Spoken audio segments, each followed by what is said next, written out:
I'm sorry. I came here really to learn and to observe, and I didn't have any intention of speaking, but I came up and said, I have to say something before you begin to deliberate about action from here on. Because I believe that what needs to be done is DFO has to be shut down now, and you do it the way the Hiltzik did in Bella Bella. You just took it over and said, this is what we're going to do. And that's what's needed now.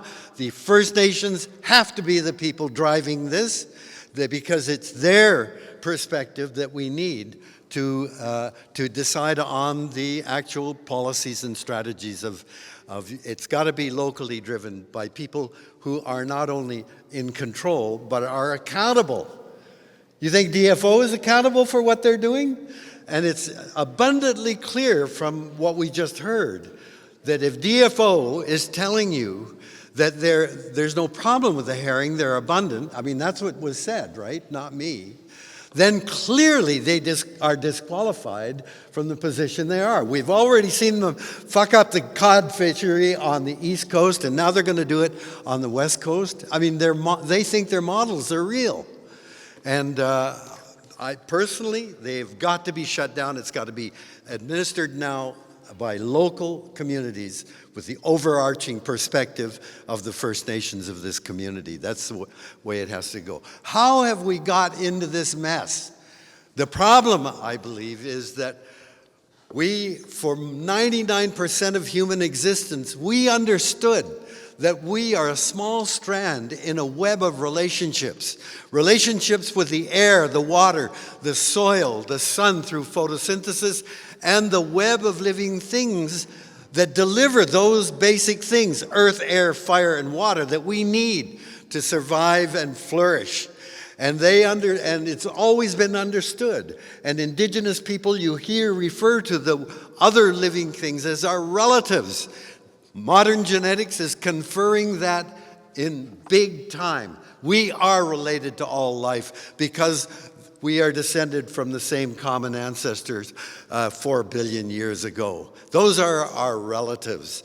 And we are grateful to our relatives to allow us to flourish and survive. But something has happened to that understanding. I put it now in the Renaissance in Europe. Happens to be white people who were there saying, we are elevating ourselves out of the web. Why? Because we're different, we're smart. You know, we hear from Descartes, who said, cogito ergo sum. I'm sure you all know what that means.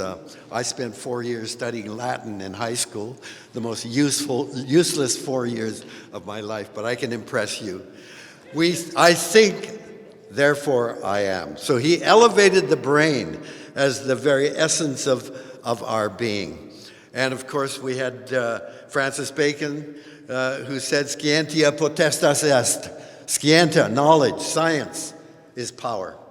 And Isaac Newton, around the same time during the Renaissance, said science, the universe behaves like a giant clockwork mechanism. And through science, we can come to understand the bits and pieces of that mechanical thing and fit it all back together and understand the whole. So Newton kicked off the whole reductionist approach, the belief that by focusing, that eventually, if we understand enough parts, that we'll be able to understand the whole that way. And that's what's driving most of science. It's certainly driving the scientists who are working for DFO. It's that perspective, the reductionist approach, that somehow that's going to give you the knowledge you need to manage the whole.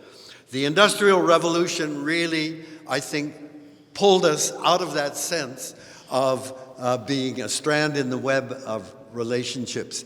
Because now, through technology, through machines, we had machines that could work tirelessly around the clock. They didn't have to take a pee break or time out for eating. They could work 24 hours a day and do things far beyond biological constraints.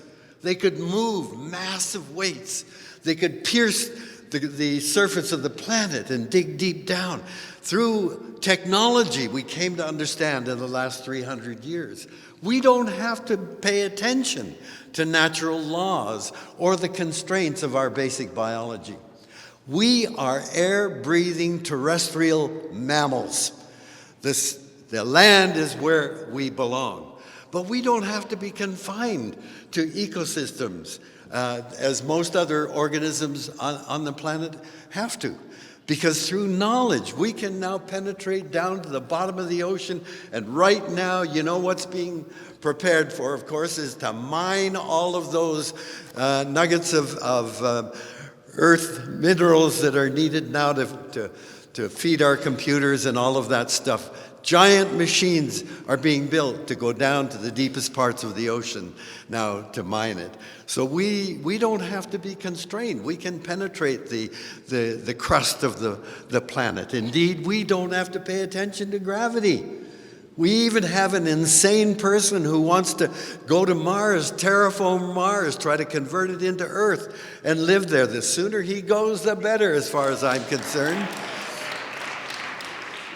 We have come to think that we are the center of the action. So this is a transformation of what is called an ecocentric way of seeing our place on the planet, that we are a part of this strand of relationships.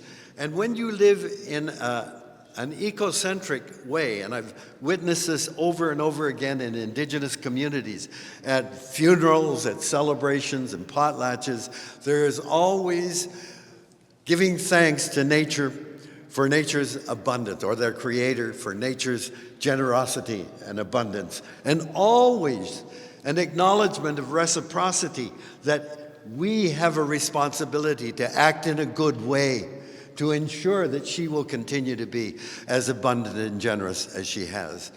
But when you shift to an anthropocentric way of seeing the world, we're at the top. Everything down below, we live in a pyramid now. We're at the top and everything below is for us.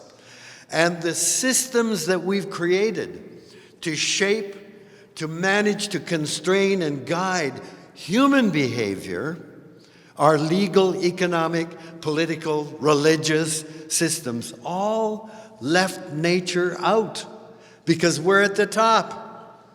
And this is the problem. And so I've come to recognize as an environmentalist, we spend our lives, but we've always stayed within the constraints of those systems. You know, we've been fighting the tar sands for years, but we always say, no, you know, climate change and all those problems, but there'll be jobs, don't worry. We just have to pay for the workers to transition into other jobs.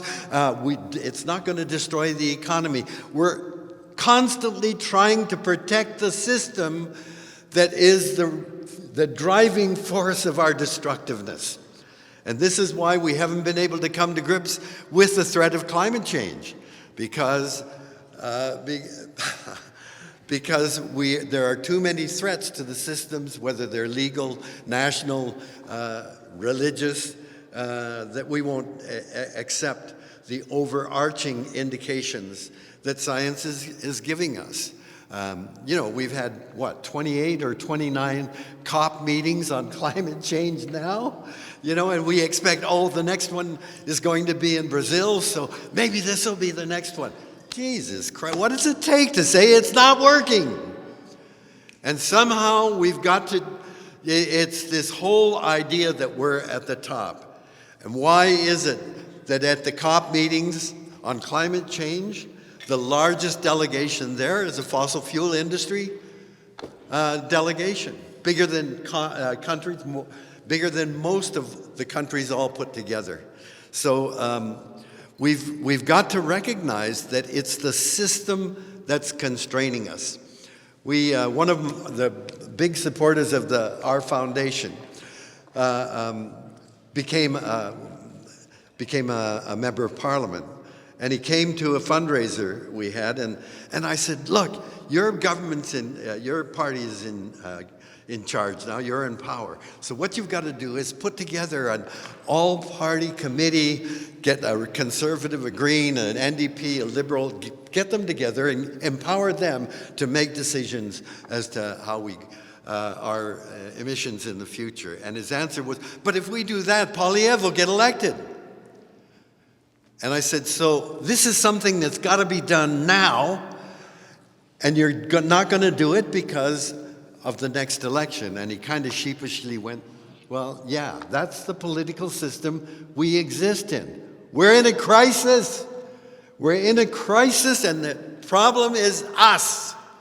And we haven't even included nature. Sorry, I've gone on way. In the problem. So this is the challenge you face. The only groups, and Brundtland said this in her book, Our Common Future, came out in 1987. The only group with a track record of living sustainably in place are indigenous people all over the planet. Thank you.